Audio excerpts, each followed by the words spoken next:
The Chennai shopping mall శ్రావణ సంబరం KG sale nakshi jewellery Mela flat 50% of.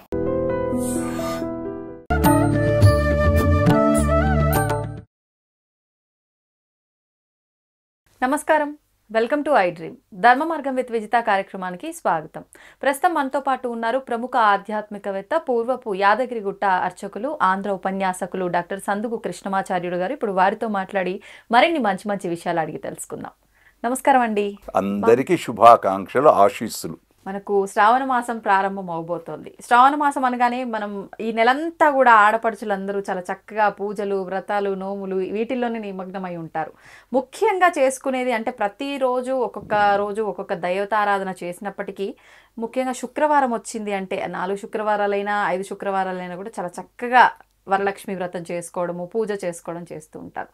ఈ వరలక్ష్మి వ్రతం అనేది అంటే ఇందాక మీరు చెప్పినట్టు అమ్మగారు శనివార వ్రతం ఏదో చేసుకుంటున్నారు అని వాళ్ళ అత్తగారు ఇచ్చింది అని చెప్పి, అలా అత్తలు వాళ్ళ ముందు తరాల వాళ్ళు చేస్తేనే చేసుకునే వ్రతమా, లేదంటే ఎవరైనా చేసుకునే వ్రతమా, ఏ విధంగా ఆచరించాలో వివరించండి. వ్రతము, వరలక్ష్మి వ్రతము. ముందు పదాన్ని చూడండి, వర.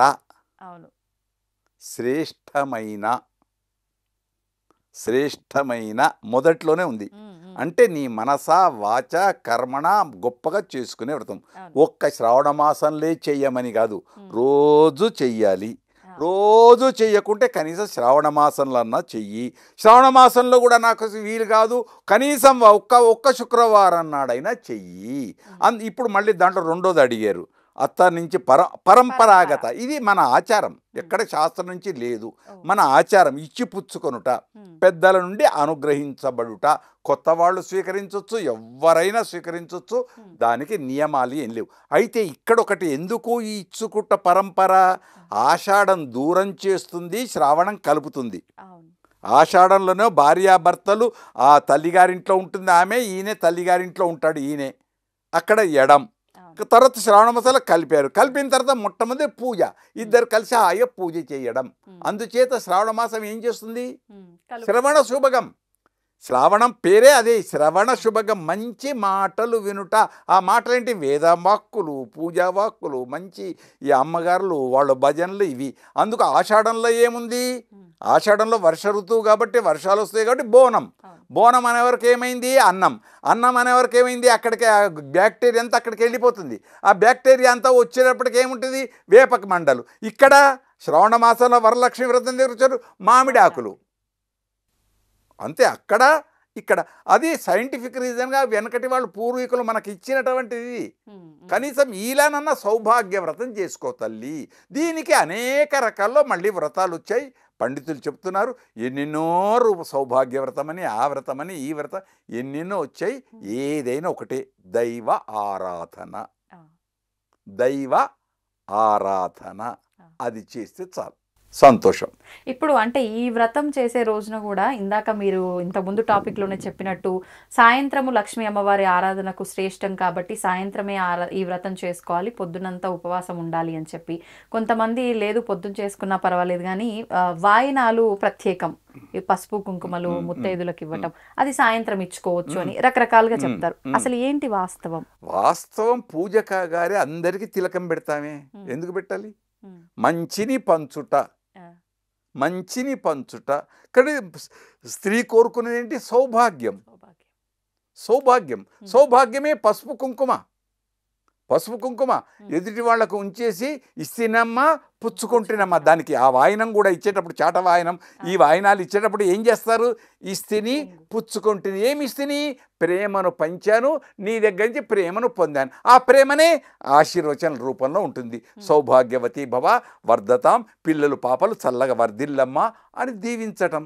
కనుక ఎప్పుడు ఇచ్చామో ఎప్పుడు చేశామని కాదు, ఉపవాసం కూడా తిన్నామా తినలేదా అని కాదు, లఘు ప్రసాదం అంటే జలరూపమైన ప్రసాదం స్వీకరించుట. అంటే పాలో ఏదో స్వీకరించి చేయుట. ఎక్కువ చేసే వరకు పెద్దలు కూడా అది చెప్తారు, ఆహారం బాగా తింటే నిద్ర వస్తుంది, మత్తు వస్తుంది. కాబట్టి ఆహార నియమం, ఆహార శుద్ధి, బాండ శుద్ధి. మనకు వెనకటి వాళ్ళు చెప్పారు, బాండ శుద్ధి లేని ఆచారం అది ఎలా అన్నాడు వేమన. కనుక బాండ శుద్ధి, ఆహార శుద్ధి, మనశుద్ధి ఇవన్నీ కావాలి. అందుకోసం వరలక్ష్మి వ్రతం శ్రేష్టమైంది, జరుపుకునేది. అది అంతేనా, ఇంకోటి శ్రీ సూక్తంలో ఉంది, శ్రియ పంచదశస్యంచ శ్రీకామ సతతం జపేత్. శ్రియ పంచదశస్యంచ 5, 10, 15 ఈ అమ్మవారిని 16 రకాల్లో ఆరాధనలు చేస్తే, శ్రీ సూక్తంతో పూజలు చేస్తే సంపద వస్తుంది. ఆ సంపద ఆరోగ్య సంపద, ధన సంపద, విద్యా సంపద, జీవన సంపద, అన్ని సంపదలే. కనుక స్త్రీలు చేసేది ఎందుకంటే సౌభాగ్యానికి, మా ఆయన క్షేమంగా ఉండుగాక. ఇంకేం చెప్పాలి, ఇంతకంటే పురుషులు ఈ మాట కంటే గొప్ప ఎంత ఇచ్చినా తక్కువ స్త్రీలకు. ఆమె ఏం కోరుతుంది, మా ఆయన సౌభాగ్యం అంటే అదే అర్థం, మా ఆయన చల్లగా ఉండుగాక. మళ్ళీ పురుషుడు అనుకుంటున్నారా వాళ్ళు ఇలా? ఏమో నేను పురుషుణ్ణే, నేను పురుషుణ్ణే. కాకుంటే యాత్రలు పోయేటప్పుడు మా ఆవిడ రైక కణమో ఏదో తీసుకొని వెళ్ళి ఇలా పట్టుకొని నదిలో స్నానం చేసి మా ఆమె కూడా బాగుండాలి, మా ఆమె కూడా ఇది మీరు అనుకుంటున్నాం. కానీ ఎంతమంది అనుకుంటున్నారు, అనుకోవట్లేదు. ఏమో. కనుక లోకంలో ఇద్దరు అన్యోన్యంగా ఈ సౌభాగ్య వ్రతమిట్లో ఆయన కూడా పురుషుడు కూడా తను పరమేశ్వరుని అభిషేకం చేస్తూనో అర్చన చేస్తూనో అందరూ బాగుండాలి అనుకుంటే చాలు. అందుకే భారతదేశం యొక్క ఏమిటిది పెద్ద సూక్తి, సర్వే జనా సుఖినః భవంతు. అంతే, అది పెద్ద విశేషమైన అర్థం. అంతేకాదు శత్రువు మిత్రువు కావాలి అని పూజ చేసే వాళ్ళు ఎంతమంది ఉన్నారు, లేరు. పగయణగించుటెంతయు శుభంబు అది లస్స. తిక్కన సోమయాజి అంటాడు మహాభారతంలో, పగయణగించుటెంతయు శుభంబు. పగ అనేది లేకుండా చేయడం మంచిది, అది లెస్స గొప్ప అన్నాడు. మళ్ళీ ఎంత రోజు పగ పెరుగుతూనే ఉంది తప్ప తగ్గటం లేదు. వాడు ఏం చేశాడు, నేనేం చెయ్యాలనే ధోరణే తప్ప. అంతే, ఆయన అంటే అంత వరిది వాళ్ళకు వదిలేసి నేను ఇది. ఆ పూజలో కూడా నా శత్రువు కూడా బాగుండాలి అని పూజ చేస్తే భగవంతుడు ఇంకెంత ఇంకా ఆనందిస్తాడు. అందుకే పిండ ప్రదానం చేసేటప్పుడు తల్లిదండ్రికి ఇక్కడ బద్రీనాథ్ లోపల తెలిసో తెలియకో చేసిన పాపాలకు కూడా ఇదిగో వదులు అని నీళ్ళు వదిలిస్తారు. అది పెద్ద మళ్ళీ సబ్జెక్టు వేరు, అవన్నీ సబ్జెక్టులు వేరు. కనుక అందరూ బాగుండాలి, ముందు నేను బాగుండాలి, నా కుటుంబం బాగుండాలి, నా ప్రాంతం బాగుండాలి. అది దీనికి ఈ యజ్ఞానికి అక్కడనే ప్లాస్టిక్ గ్లాసులు, అక్కడనే ప్లాస్టిక్ ఇవన్నీ వదిలిపెట్టకుండా అన్ని సామాగ్రి తన ఎంతవరకు అంత సామాగ్రి అంతా పరిశుభ్రంగా చేసుకొని వెళితే బాగుంటుంది. అన్ని తనకు అవసరం తీసుకొని తక్కిన అక్కడనే పారవేసి వెళ్ళిపోతే మళ్ళీ ఆ పరిశుభ్రత చేసేవాళ్ళు ఎవరు? అది ఇంకొకరికి. కనుక మంచి డైరెక్టర్స్ ఒక సినిమాలో కోతి తీసుకెళ్ళి అక్కడ అరటి తొక్క పడేస్తే అరటి తొక్కను తీసుకెళ్ళి డస్ట్బిన్లో వేస్తుంది. అలాంటి మంచి డైరెక్టర్స్ ఉన్నారు, సినిమా యాక్టర్. ఎన్ని బడిపంతులు ఇలాంటి ఎన్ని ఉన్నాయి, ఎన్ని సినిమాలు మంచి చూపించాయి మనకు. కాబట్టి మంచి ఉంది, చెడు వస్తుంది, ఆ చెడును రానికుండా చేద్దాం. ఈ వరలక్ష్మి వ్రతంలో కూడా కొంతమంది కొన్ని విధానాలు చెప్తున్నారండి. 9 నైవేద్యాలని, 9 రకాల తోరణము, ముళ్ళు, ఇవన్నీ. నవము అనేది పూర్ణ సంఖ్య. మీరు 9ని ఎన్ని వేసినా మళ్ళీ 9 వస్తూ ఉంటుంది, అది పూర్ణ సంఖ్య. ఆ పూర్ణత్వం కోసం పెద్దలు కల్పించింది, శాస్త్రంలో ఎక్కడా లేదమ్మా, శాస్త్రంలో ఎక్కడా లేదు. రేపు వినాయక చవితి వస్తుంది, వచ్చే నెల లోపల, తర్వాత భాద్రపద మాసం, అక్కడ కూడా వినాయకుడిని పూజ చేస్తాం. పార్వతి అమ్మవారు ఆ నలుగురు పిండి చేసింది, బొమ్మను పెట్టింది. మళ్ళీ పార్వతి కళ్యాణానికి నాటికే ఉన్నాడే. మళ్ళీ విఘ్నేశ్వరుడు ఆరాధనలు, విశ్వక్సేన ఆరాధనలు, ఇవన్నీ ఉన్నాయే. ఇదంతా మనం అంతవరకే, విమర్శకొద్దు, ఎక్కడ వద్దు. విందాం, మంచిది స్వీకరిద్దాం, మంచిగా ఆచరిద్దాం, అంతవరకు. అంచేత 10 మంచి విను, మంచి చెయ్యి. ఇది పెద్ద యజ్ఞం, ఇది పెద్ద యజ్ఞం. కనుక లోకం మంచిని పొందుగాక, వరలక్ష్మి అందరినీ అనుగ్రహించుగాక. శత్రువులను, మిత్రులను అందరి, అక్కడ చారుమతి దగ్గర మిత్రులననే లేదు కథ లోపల, వచ్చిన ప్రతి ఒక్కరికి అందరికి ఇచ్చింది. అప్పుడు అందరు కూడా చారుమతిని పొగిడారు. అదే లోకంలో చారుమతి, ఆ పేరు కూడా చూడండి, శ్రేష్టమైన మనస్సు కలిగినది ఓకే ఓకే శ్రేష్టమైన మనసు మతి బుద్ధి కలిగినది అంటే నా ఒక్కనే నేను బాగుపడుదునుగాక అని కాదు ఆ వ్రతంలో అందరూ. అవును కాబట్టి ఆ పేరులో కూడా అదే స్వార్థం ఎక్కడ వరలక్ష్మి కనిపించదు. రెండు కనపడతాయి వరలక్ష్మి వ్రతంలో గమనించ ముఖ్యంగా. ఆ. మొదటి పేరు వరలక్ష్మి వ్రతం. ఆ, వ్రతం అంటే దీక్ష. వర శ్రేష్టమైన చివరికి మళ్ళీ ఆ పేరు ఆమె పేరు ఉమ్, చారుమతి. పేరు లేదా ఇంకో పేర్లు దొరకలే, ఇది ఎందుకు పెట్టావు? ఆ, కనుక ఇవి తెలుసుకొని నిజము తెలుసుకు మెలగాలి మనిషిలాగా సినిమా పాట. అవును నిజము తెలుసుకు బెలగాలి మనిషిలాగా. మనిషి అంటే ఏంటో తెలుసుకుంటే చాలు. అంతే అది చెప్పేవాళ్ళు తక్కువ అయ్యారు, వినేవాళ్ళు అసలే వినరు. ఆయన ఏదో చెప్తున్నాడు నాకెందుకులే అంటారు అంతే. దీనికి వెనకటి ఒకటి ఉంది సామెత. ఏంటండి పురాణాలు వెనకట హరికథలు పురాణాలు చెప్పేటప్పుడు ఉపన్యాసాలు చెప్పేటప్పుడు వచ్చి కూర్చునేవాళ్ళు. అప్పుడు పల్లెలలో ఏం చేసేవాళ్ళు, ఈ తుండుగుడ్డ ఉంటుంది కదా, ఈ తుండుగుడ్డను కిందేసి కూర్చునేవాళ్ళు. కూర్చొని మళ్ళీ అంత అయిపోయిన తర్వాత శ్రీరామచంద్ర భగవానికి జై అనగానే అందరు లేచి మళ్ళీ దీన్ని దులిపేవాళ్ళు. అంటే విన్నదంతా మళ్ళీ పోయింది అని పెద్దలు అంటారు, నేను కాదు, పెద్దలు కొందరు అనేవాళ్ళు. ఈ చెవుల నుంచి విని ఈ చెవుల నుంచి వదిలే గజేంద్ర ఆయన చెప్పినా అంటావా అనేటోళ్ళు ఉన్నారు, ఇవి పట్టుకునేటోళ్ళు ఉన్నారు. జీర్ణించుకుని మంచి మంచి గ్రహిద్దాం, చెడును వదిలిపెడదాం. కనుక వరలక్ష్మి వ్రతం శ్రేష్టమైన వ్రతం. అందరికీ అష్టలక్ష్ముల వైభవం అందరి ఇంట్లో ఉండుగాక. బ్రాహ్మడి కాబట్టి ఇంకొక మాట అంటున్నాను మీడియా ద్వారా, అప్రాప్య లక్ష్మి ప్రాప్తిరస్తు, ప్రాప్యలక్ష్మి గృహే స్థిర నివాస సిద్ధిరస్తు. అయితే ఇప్పుడు ఈ శ్రావణ మాసంలో ఎక్కువగా లక్ష్మీ అమ్మవారి ఆరాధన చూస్తూ ఉంటాం, కానీ స్వామిని అమ్మవారిని ఇద్దరిని కలిపి ఆరాధించటము ఇంకా ప్రాముఖ్యం అని చెప్పి మీరు చెప్పారు. ఈ ఎలాగూ మనకు శనివారాలు కూడా ఉన్నాయి, శుక్రవారం అమ్మవారిని ఆరాధిస్తాము, శనివారాలు వస్తున్నాయి, స్వామి వారిని కూడా ఆరాధించే వాళ్ళు ఉంటారు. 7 శనివారాల వ్రతము అని చెప్పి ఇలా ఆచరిస్తుంటాం. ఏ విధంగా ఉండాలి ఈ ఆచరణ అంతా కూడా? ఇది పెద్దలు అత్తయ్య మామయ్య తాత తండ్రి ఏ విధంగా ఇచ్చారో ఆ విధంగా ఉండాలి. అదే ఆలయాలలో కూడా వెనకటి నుండి వస్తున్నటువంటి సంప్రదాయం సనాతన ధర్మం. దాని లోపల సనాతన ధర్మం, అసనాతన అనే పేరు ఉంచండి. అలానే ఆలయాలలో కూడా ఏనకటి నుండి ఏ ఆచారాలు అయితే వస్తున్నాయో అదే ఆచారాలు పాటిస్తారు ఇప్పటికి కూడా ఎన్ని చెప్పినా ఆ ఆచారం మాత్రం ఉంటుంది. 1 2 ఇక్కడ లక్ష్మీనారాయణ తప్పకుండా దంపతులను కలపడమే మన తప్ప విడదీయడం లేదు. 2 3 దీపం జ్యోతి. రేపు శ్రావణ మాసంలో జ్యోతిని రూపంలో ఆరాధిస్తాం వెంకటేశ్వర స్వామిని. బాగుంది, వెంకటేశ్వర స్వామి జ్యోతి స్వరూపుడు. రేపు అయ్యప్ప కూడా జ్యోతి స్వరూప హరిహరపుత్ర అయ్యప్ప. ఆయన బ్రహ్మచారే, హరిహరపుత్రుడు బ్రహ్మచారే. రేపు ఈ ప్రశ్న కూడా అడగొచ్చు. కానీ జ్యోతి రూప, జ్యోతి అంటే ఎవరు? దీపం జ్యోతి పరంబ్రహ్మ ఈజికల్ట్ అంతా అతనే, ఆయన్నే భగవంతుడు, ఆయనే అమ్మ, అంతా అదే. అందుకు శ్రీనివాసుడి దగ్గరికి వచ్చేసే వరకు శ్రీనివాసుడు ఎక్కడ? వక్షస్థలంలో ఉంది ఆదిలక్ష్మి, ఇటు భూదేవి, ఇద్దరు ఉభయ దేవేరులతో ఉంటాడు భగవంతుడు. కనుక ఆ భావన రావాలి, ఒక్కడనే ఆరాధిస్తున్నానికి కాదు.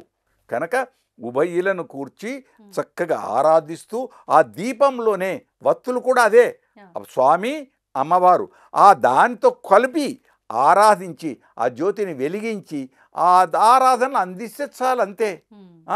తృప్తిగా ఆనందంగా స్వామి నీవే తప్ప నితప్పరం బెరుగన్, నువ్వే నాకు దైవాన్ని రక్షించు అని శరణాగతి చేస్తే చాలు, గొప్పది అది. ఇప్పుడు అంటే మనకి శ్రావణ మాసంలో మహా అయితే 4 శనివారాలు 5 శనివారాలు వస్తాయి.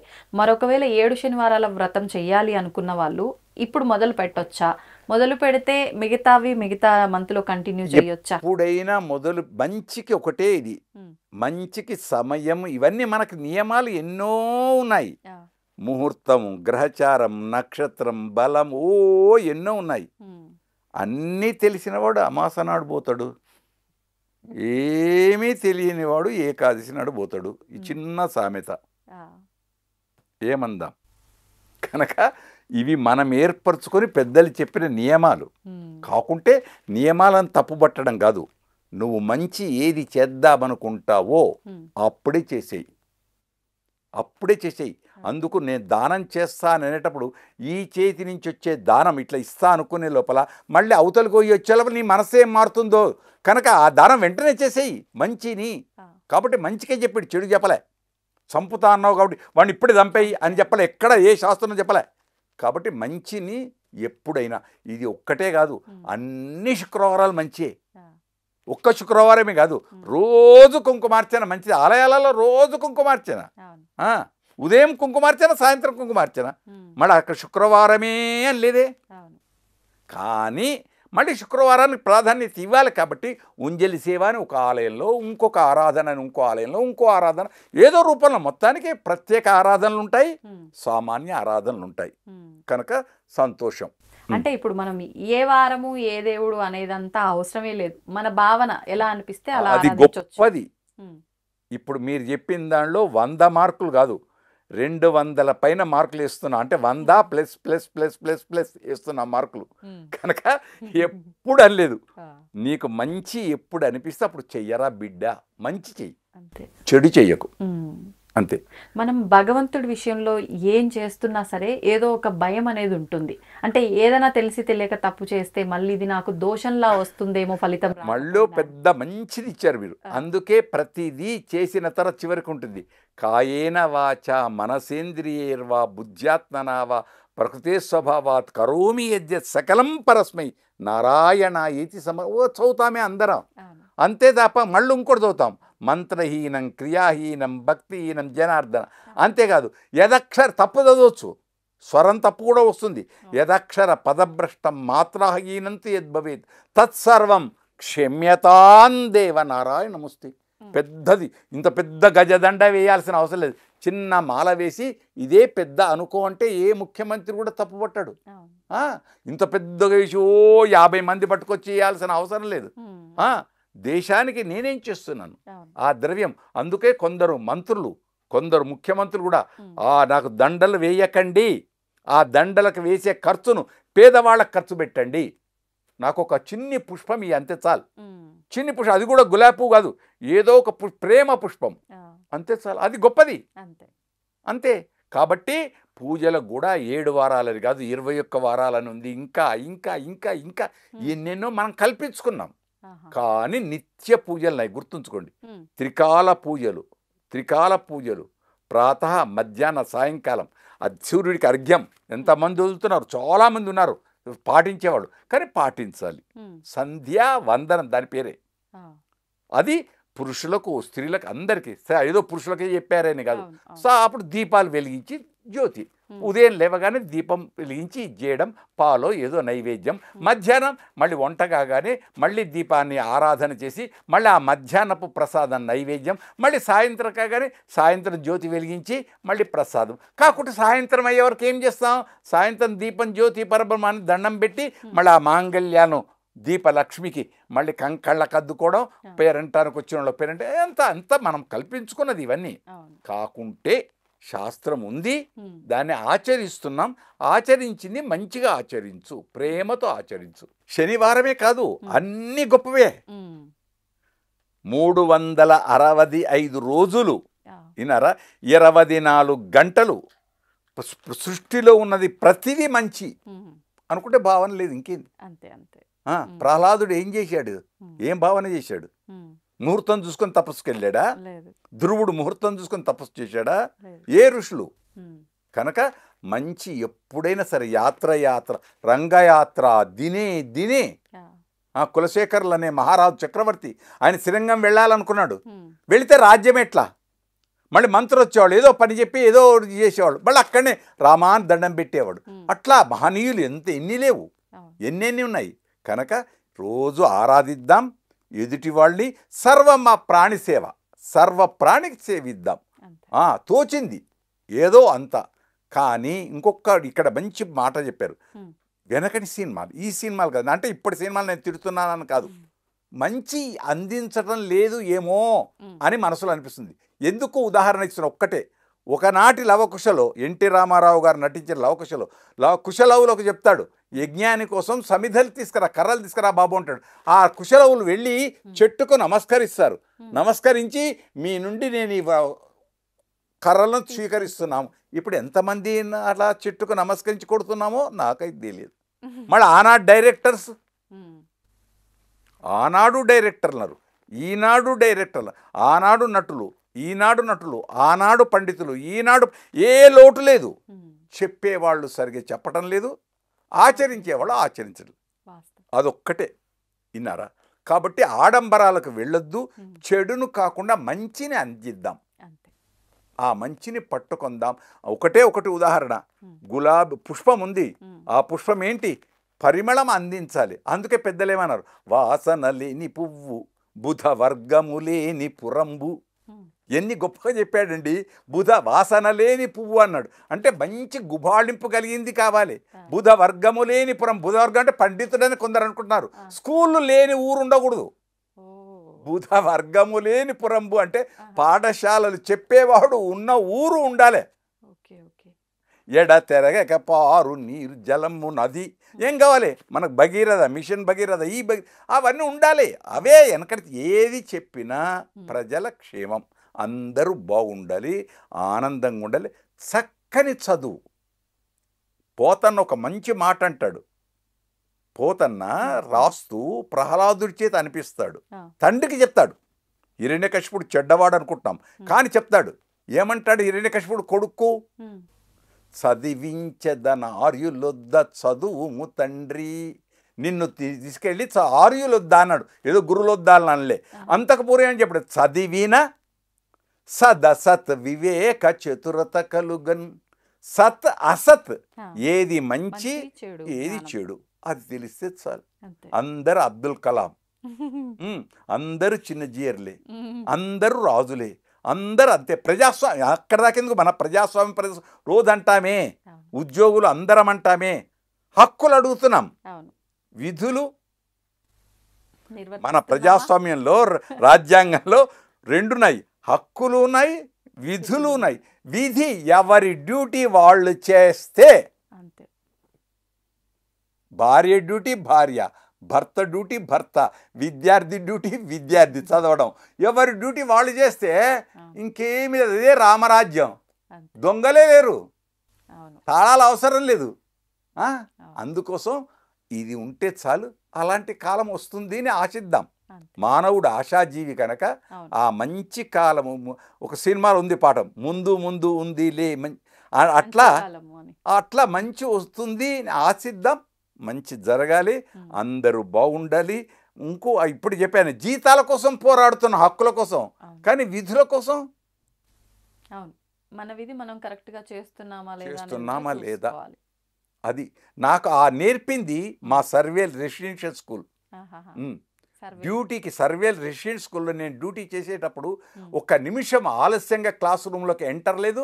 మళ్ళీ ఇంకో లెక్చరర్ వచ్చేదాకా బయటకు వచ్చేది లేదు. మేము మళ్ళీ నెక్స్ట్ పీరియడ్ లెక్చరర్ అక్కడ నిల్చున్నప్పుడే మళ్ళీ మేము బయటకు వచ్చేది. కారణం, పిల్లలకు మళ్ళీ వేరే విధంగా ఇంకో దిక్కుపోతుంది. నా డ్యూటీ అయిపోయింది కదా, నా పీరియడ్ అయిపోయింది కదా, బెల్ అయింది కదా అని వెళ్ళిపోయాయి అనుకోండి, పిల్లలు వేరే ముచ్చట్లు పెడతారు. కాబట్టి ఆయన రాగానే గుడ్ మార్నింగ్ సార్ అని లేస్తారు కదా, శుభోదయం అని, అంతే. వాళ్ళకి సమయం ఇవ్వకూడదు. దాన్ని మన క్రమశిక్షణ, దాన్ని ప్లానింగ్, ప్రణాళిక, ప్లానింగ్, టైం టేబుల్, అంతే. దాంతో అట్లానే డైరీ రాసుకునే వాళ్ళ రోజు నిత్య దినచర్య. ఆ దినచర్యలు నువ్వు చెడు రాసుకొని మళ్ళీ ఒకసారి చూడు. రాస్తున్నారు దినచర్యలు, కానీ మళ్ళీ పేజీ నేను ఎన్ని చెడు చేసినా అని ఎంతమంది చూస్తున్నారు? చూడట్లే. ఉంటారేమో కానీ ఉన్నారు, తక్కువ మంది. తక్కువ అవుతుంది, తక్కువ కాకూడదు, ఎక్కువ కావాలి. నా కోరిక అంతా అది ఒకటే, దేశంలో మంచి పెరగాలి, చెడు తగ్గాలి. చెడు ఉంటుంది, ఎన్ని చేసినా చెడు ఉంటుంది, విమర్శలు వస్తాయి. నేను ఇప్పుడు మాట్లాడుతున్నాను, ఎన్నో విమర్శలు వస్తాయి, కానీ చివరిగా నేను చెప్తున్నాను మా ప్రేక్షక మహాశయులకు అందరికీ, మాలో ఉండే వాక్కులలో ఏదైనా చెడొస్తే దాన్ని అన్యథా భావించకండి, మంచిగా స్వీకరించండి. మీవాడు అనుకోండి. నేను ఏదో ధర్మ సందేహాలు పండితుడు చెప్పాడని కాదు, ఆలోచిద్దాం, మంచిని పట్టుకుందాం. మామూలుగా భగవంతుడు అంటాం, ప్రతి కదలికలో ఆయన స్మరిస్తూనే ఉంటాం. అసలు భగవంతుడు అంటే ఎవరు అనే ఒక క్వశ్చన్ కనుక వస్తే ఎవరని చెప్పొచ్చు? ఎవరు అని చెప్పటానికి ముందు తల్లిదండ్రే భగవంతులు. మొట్టమొదట తల్లి తండ్రే భగవంతుడు. కనపడే దైవాలు, కనపడే దైవాన్ని ఎవరు చూచారు? దైవాన్ని నిజంగా చూచిన వాళ్ళు ఉన్నారా? శాస్త్రాలు పురాణాలు అవన్నీ చెబుతూ ఉన్నాయి. ఈ కలియుగంలో ప్రత్యక్ష దైవం 7 కొండల రాయడు, నిజమే, స్వప్నంలో దర్శిస్తున్నాం, అందరికీ దర్శిస్తున్నాం అంతే. కానీ ఆ స్వప్నంలో దర్శించిన ఏడుకొండలరాయని దైవం అన్నప్పుడు, దేవుడా ఇంతసేపు మా కోసం నిలబడి ఉన్నావు అని కంటి నుంచి దుఃఖం వచ్చిన వాళ్ళు ఎవరైనా ఉన్నారా? ఆయన కాళ్ళకు నొప్పులు లేవా? అంత బరువు పూలమాలలు ఎలా మోస్తున్నాడు అనుకునేవాళ్ళు ఉన్నారా? ఉంటే ఆళ్వార్లు దర్శించారు. ఆళ్వార్లు దర్శించారు యోగంలో, ఇప్పటికీ ఉన్నారు. చిన్నజీర స్వామి లాంటి వాళ్ళు దేవాన్ని దర్శించి వాళ్ళ స్వప్నంలోనో ఎప్పుడునో వాళ్ళు, అందుకే సర్వ ప్రాణి సేవ. అంత ప్రతి ప్రాణిలో దైవం ఉంది అనుకుంటే ఇంకేం లేదు. దైవం మానుష రూపేణ ఒక్కటి. రెండవది దీనిలోని దైవం ఉందా అని. రాముడే దైవమే ఇన్ని మత్స్య కూర్మ వరాహ నారసింహ అవతారాలు ఎత్తిన తర్వాత రామావతారం వచ్చేసి తానంతా మనిషిగా నడిచిన తర్వాత కూడా ప్రజలు మారలే. కృష్ణావతారం వచ్చేసి భగవద్గీత చెప్పినా ప్రజలు మారలే. అక్కడ వైకుంఠానికి పోయిన తర్వాత భగవంతుడు హాయిగా ఆ శయ్య మీద పడుకొని శేషశైల తల్పం పైన పడుకున్న తర్వాత బాధపడుతూ ఉంటే పైనుంచి చూచి శేషుడు గొడుగుగా ఉండి చూచి, స్వామి ఎందుకు బాధపడుతున్నావు ఇంకా అంటే, ఇంకా ప్రజలు మానవులు మారరా అని బాధపడుతున్నప్పుడు అప్పుడు ఆదిశేషుడు ఒక మాట అడిగాడు, స్వామి నువ్వు ఇన్ని అవతారాలు ఎత్తావు కదా, అది మనకెక్కడ దొరకదు, ఒక కథ చెప్తున్నావు. అప్పుడు అడిగితే ఆదిశేషుడు ఏమన్నాడు వెంటనే, స్వామి మీరు పవర్ ఆఫ్ పట్ట నాకు ఇవ్వండి, నేను పోయి మారుస్తా అన్నాడు. ఆ పవర్ ఆఫ్ పట్టనే భగవత్ రామానుజుడు ఆదిశేష అవతారంగా వచ్చి సర్వమానికి మంత్ర ఉపదేశం చేసి జగదాచార్యులైనారు. ఆదిపరాశంకర్లు జగదాచార్యులు, ఇటు భగవత్ రామానుజులు జగదాచార్యులు. ఆచార్యులనే భగవంతుడు. మా సిద్ధాంతంలో భగవంతుడు అనేవాడు ఎక్కడో ఉన్నాడు ఏంటో, ఆ తర్వాత అది వీరు. నారాయణుడే నాకు దిక్కు, ఉత్తనారాయణ మా శ్రీ వైష్ణవులు పొడుగు బొట్టు వాళ్ళ దాంట్లో మీకు ఒకటి గుర్తుంచుకోవాలి, ఇక్కడ అవసరం. రేపు శ్రావణ మాసం కనుక ఉత్తనారాయణ పూజ చేయకూడదు, ఇద్దరిని కలపాలి. అమ్మవారు లేకుండా స్వామి ఉండడు, స్వామి లేకుండా అమ్మ ఉండదు. ఇద్దరు, ఇప్పుడు భార్యాభర్తలు ఎలానో ఇక్కడ అంతే, ఇద్దరు. అందుకోసం ఉదాహరణకు ఒక్కటే, ఒక్క రావణుడు సీతనే కోరాడు, ఏమయ్యాడు? వంశమే నాశనం. శూర్పణఖ రాముణ్ణే కోయింది, చుప్పనాతే అయింది, ముక్కులు చెవులు. కాబట్టి మనకు అవన్నీ అవసరం లేదు. కథలు పురాణాలు అన్నీ విందాం.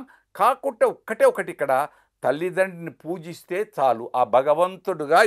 దీనికి ఉదాహరణ కూడా నేను చెప్పడం కాదు, మహాభారతంలో ధర్మవ్యాధోపాఖ్యానం ఉంది. మాంస విక్రేత బ్రాహ్మడికి చెప్పాడు, నాకు నేను ఏ దైవ ఆరాధన చెయ్యను, నాకు వచ్చి ఉన్నది ఒకటే, మా అమ్మ నాన్ననే నేను పూజిస్తాను. మంచి ధర్మవ్యాధోపాఖ్యానం. కనుక మనకు ప్రత్యక్ష దైవాలైనటువంటి తల్లిదండ్రులు గొప్పది. అందుకే మాతృదేవోభవ పితృదేవోభవ. అంతేనా? నువ్వు లేవగానే అరచేతిని చూడు అన్నారు. ఎందుకు? అరచేతిలోనే త్రిమూర్త్యాత్మకమైన శక్తి ఉంది, మొత్తం శక్తి ఉంది, అంతే.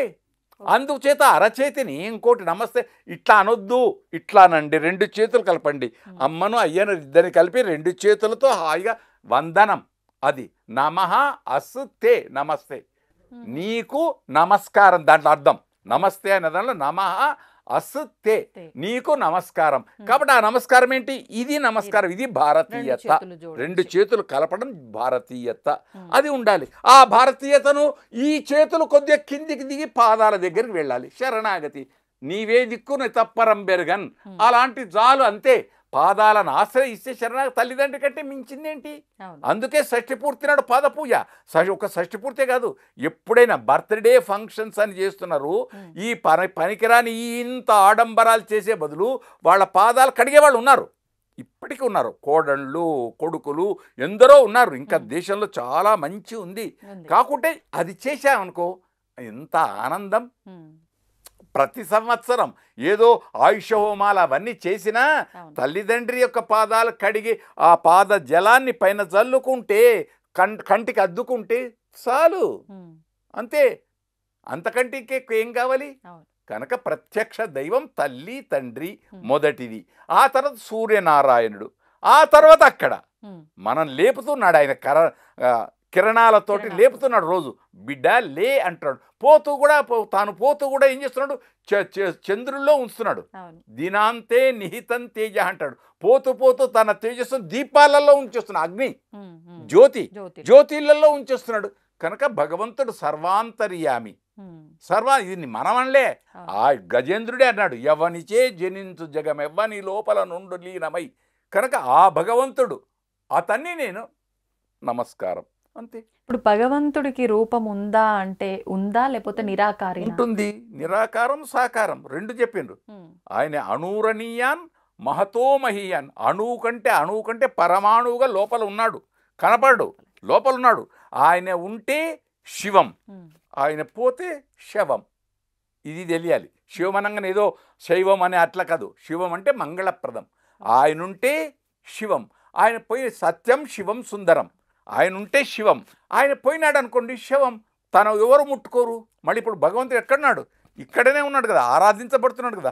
అలాగే మనం కాఫీ తాగినా టీ తాగినా ఏది తీసుకున్న ప్రసాదం ఆయనకు చూపించి ఎదురుగా ఆకారం. ఇప్పుడు ఈ నిరాకార స్వరూపానికి నువ్వు నమ్మినటువంటి ఆకారానికి చూపించి అది ప్రసాదంగా స్వీకరించు, అంతే ఆరోగ్యం. అప్పుడు పారేయవేయవు. ఆలయానికి వెళ్ళిన తర్వాత ప్రసాదం స్వీకరించేటప్పుడు కళ్ళకు అద్దుకొని ఎట్లా స్వీకరిస్తున్నావు, ఇంట్లో అన్నం తినేటప్పుడు కూడా అన్నాన్ని కూడా కంటికి అద్దుకొని స్వీకరించు. ఉపహారాన్ని టిఫిన్ కూడా అలానే చేయి. కాఫీని కూడా అబ్బా ఈరోజు నాకు కాఫీ ఇచ్చావా భగవాన్ అనేవాళ్ళు 100 లక్షల మంది ఉన్నారు. అది కనుక అలా ఉంటే ఏ గొడవ లేదు, ఏ మతము లేదు, అంతా సమ్మతమే. అది కావాలి. అంటే ఇప్పుడు మీరు అన్నట్టుగా భగవంతుడు నిరాకారిగా ఒక చిన్న అంటే పరమాణువు రూపంలో ఉన్నాడు. మళ్ళొకటి ఇప్పుడు మీరు మంచి చెప్పారు, పరమాణువునే తీసుకున్నాడు. ఆయన్నే త్రివిక్రముడయ్యాడు. వామనావతారంలో లోకాలన్నీ కొల్చాడు. మళ్ళీ ఎంత గొప్పది! ఈ రెండు తెలిస్తే చాలు. అంటే దాన్ని ఏమంటాం? సర్వాంతర్యామి. సర్వాంతర్యామి. నువ్వు చేసే ప్రతి పని చూస్తున్నాడు, ప్రతి పని. అంతే. ఇదంతా భగవంతుడి మాయ అనుకోవచ్చా? మీరు అన్నట్టు ఆ చిన్నగా చూపించేది ఆయనే, అంత పెద్దగా కనిపించేది ఆయనే, ఇవన్నీ మాయ అనుకోవచ్చా? మాయా అనేది అది పెద్ద సబ్జెక్ట్. మాయా అనటానికి అది పెద్ద సబ్జెక్ట్ తల్లి. ఆ సబ్జెక్ట్ కంటే ఒకటి, ఆయన మనిషిని బ్రహ్మయ్య మట్టితో చేసనయ్య ఆడించుస్తున్నాడు బొమ్మలాగా, నిజము తెలుసుకు మెలగాలి మనిషిలాగా. అంతే. ఇది పంచభూతాత్మకమైంది. మట్టి ఉంది, పృథివీ అప్తేజో వాయు ఆకాశంతో పంచభూతాలతో వచ్చింది, ఏర్పడింది శరీరం. మట్టి ఉంది. ఇలా అంటే వస్తుంది మట్టి. అది నేనే కొత్తగా చెప్పేది కాదు. కాబట్టి ఈ బొమ్మ ఉందే, ఈ బొమ్మల ఆట, ఈ ఆటను ఆనందంగా అనుభవించుకుంటే చాలు. అంతే. చిన్నప్పుడు బొమ్మరిళ్ళ ఆడేది, అప్పుడే ఆడేది, అప్పుడే అంతా అయిపోయేది, అప్పుడే పలారాలు, అప్పుడే అన్నీ. వెంటనే అందులో ఎవడో ఒకడు వచ్చేవాడు, కాలుతో తన్నేవాడు, అన్నీ ఎగిరిపోయేది. ఇదే సృష్టి, ఇదే సృష్టి. అప్పుడే ప్రళయం, అప్పుడే సునామీ, ఎప్పుడో ప్రమాదం ఎక్కడనో. అంతే. కాకుంటే కర్తవ్యం దైవమానికం. కర్తవ్యం దేవుడికి ఏ సమయంలో ఏం చెయ్యాలో అది చెయ్యి. అర్ఘ్యం ప్రాద్యం ఇవన్నీ ఇచ్చేది ఏదైతే పూజలు ఉన్నాయో ఆ సమయంలో నువ్వు దేవుడి దైవ ఆరాధన చెయ్యి. అదే తండ్రి దగ్గర చెయ్యి. నాన్న కాఫీ తాగేవా, అత్తయ్య ఉపహారం తీసుకున్నావా అని కోడలు అడిగితే పర్వాలేదు. కోడలు అడగలేదు, అత్తయ్యని అమ్మ స్వీకరించు, ఈరోజు ప్రసాదంగా స్వీకరించు అని చెప్పేసి అయిపోయాయి. ఇది పరంపరాగతమైన ధర్మం. ఈ ధర్మం 3 పావులు 6 కాయలుగా ఆనందంగా వర్ధిల్లుగాక అందరూ. కాబట్టి దైవం ఉన్నాడు, మనల్ని ఆడిస్తున్నాడు. అంతే. అది ఆడకుండా ఆయనను ప్రార్థిస్తే చాలు. చిన్నప్పుడు ఇక్కడ దైవం అంటే చిన్నప్పుడు నడకరా అన్ని సమయంలో తండ్రి ఏలు పట్టుకొని నడిపిస్తాడు. దేనికోసం నడిపిస్తున్నాడు? నేను ముసలితనంలో అయినప్పుడు నువ్వు పెద్దవాడి అవుతావు కదరా, నువ్వు నన్ను పట్టుకొని నడిపించు. ఇప్పుడు ఎంతమంది నడిపిస్తున్నారు? ఉన్నారు. నేను డాక్టర్ నండి, మా నాన్నగారికి 16 మంది డాక్టర్లను పెట్టానండి. ఎన్ని పెట్టినా నువ్వు ఆలింగనం చేసుకొని నువ్వు పైన చేయితో ఇలా అన్నది ఉండదు. ఆ స్పర్శ ఉందే, తల్లి తండ్రి స్పర్శ బిడ్డలకు దూరం అవుతూ ఉంది. అది కాకూడదు. ఇలా చెయ్యేసి నేనున్నాను అంతే. భార్యకు కూడా ఏదైనా ఇబ్బంది అయినప్పుడు డ్యూటీ నుంచి రాగానే అబ్బా ఉదయించి కష్టపడ్డావా అని ఒక్కసారి ఇలా అంటే ఆమె ఎంత ఆనందం. అంతే. ఈమె కూడా ఆయన్ను పొయ్యి వచ్చావు ఎందుకు, ఇగో ఈ కాఫీ తీసుకో అని ఈమె కూడా ఆయన మీద చెయ్యేసేసి అన్యోన్యం ఇచ్చిపుచ్చుకోవడం. అంతే. అందుకే అన్యోన్య అలంకారం అని శాస్త్రం ఉంది. త్రియామ శశినాభాతి శశిభాతి స్త్రియామయ. చీకటి చేత వెన్నెలకు ప్రాధాన్యత, వెన్నెల చేత చీకటికి ప్రాధాన్యత. అదే పౌర్ణిమ అమావాస్య ఇవి ఉన్నదని తెలిస్తే లోకం ఆనందమే. కనుక పెద్దలు ఆచార్యులున్నారు, పెద్దలు పండితులున్నారు, ఇంటి అన్నిటి పెద్దల కంటే ఇంట్లో తల్లిదండ్రులనే పెద్దలున్నారు. ఆ చెప్పింది విని ఆచరిస్తే చాలు. అది అందుకే యద్యాచరతి శ్రేష్ఠ అన్నాడు గీతాచార్యుడు కృష్ణ భగవానుడు. ఎవరెవరు ఏది ఆచరిస్తున్నారో అది శ్రేష్టమైంది. ఆ ఆచారం కాదు అని అనకు, కోపానికి రాకు, చేతనైతే ఆచరించు, లేదా ఒక నమస్కారం అంతే అంతే. కనుక అన్నీ ప్రతిదీ యజ్ఞమే, మనం చేసే ప్రతి పని యజ్ఞమే. ఎందుకంటే తలంబ్రాలు పోసేటప్పుడు 4వ పర్యానికి యజ్ఞమేక మహాసమృజ్యతాం, అక్కడ యజ్ఞ శబ్దం ఎందుకు వాడాడు అంటే ప్రతి పని యజ్ఞం, ప్రతిదీ యజ్ఞం. అందుకే అన్నన్న పరిచక్రీధ, అన్నాన్ని పారవేయకరా, వదిలిపెట్టకరా. ఎందుకన్నాడు? అన్నం తినేది కూడా ఒక యజ్ఞం లోపల. అహం వైశ్వానరో భూత్వ ప్రాణాన్ దేహమాశ్రిత అని గీతాచార్యుడు చెప్పినట్టు ఆ లోపలికి నేను ప్రసాదంగా నైవేద్యం చేస్తున్నాను అనుకో, తింటున్నాను అనుకోకు, అప్పుడు అది అమృతం అవుతుంది అంతే. కనుక ఇలాంటి మంచి ప్రశ్న వేశారు, ఏదో తోచింది చెప్పాం. జయం, అందరూ బాగుండాలి, దైవం మనను రక్షించుగాక. శుభం.